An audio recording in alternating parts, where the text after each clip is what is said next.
Chad Amphison, Nick Haupt. Today we're at First Light Home Care. We're going to walk in and see if Brian, the owner, will talk to us a little bit.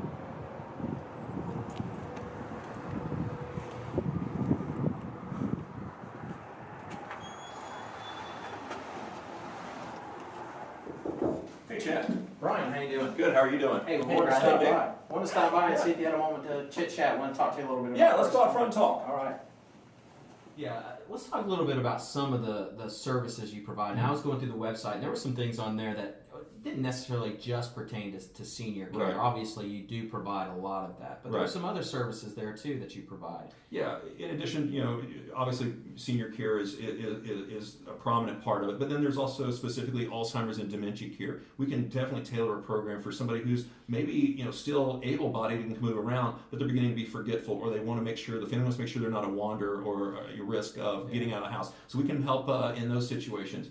We can work with special needs situations. We've had opportunities to work with folks who have adult children with autism. So in nonverbal communication, we can send in a caregiver to really work and build on skills that maybe they're learning from their therapy group, therapy sessions with in that individual. Other folks have called us about adult children with Down syndrome. Down syndrome is kind of an overlooked opportunity here in the Jacksonville area, because with advances in medical care, these children that had Down syndrome now are becoming adults with Down syndrome and need some of the same kind of levels of care that somebody who might be a senior citizen might also be in need of. The other thing, and we also provide help for busy moms. Maybe they've just come home from a hospital. We're in a military community. Their spouse may be deployed, may not be available to kind of assist, or they've moved from halfway across the country. They have no family or anybody close by.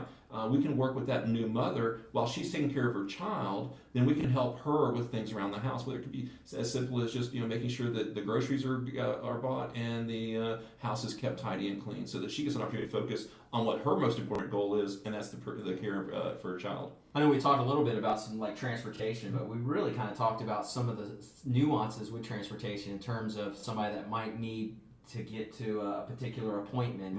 Maybe they have a radiation appointment. Yeah, transportation services are something that really get overlooked in the whole scope of home care, because it's not automatically recognized as a specific need. But if somebody needs to go for a endoscopic procedure, or to their oncologist for a radiation treatment or chemotherapy or something like that, they might need some assistance getting there to the appointment, and especially then getting back home.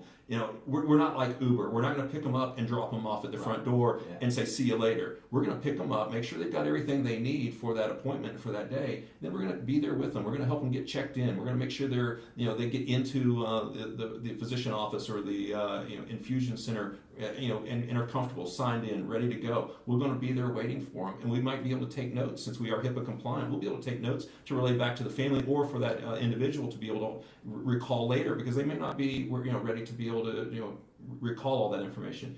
The other thing is, then we get them back home. That's the most important, because they may not be feeling 100%. Settle back in. Get them settled back in, make sure they're comfortable. Might have to stop by the pharmacy, pick up any medications, maybe just run through the grocery store real quick, make sure they've got everything they need. So it's a good service that helps out in kind of an unmet need area.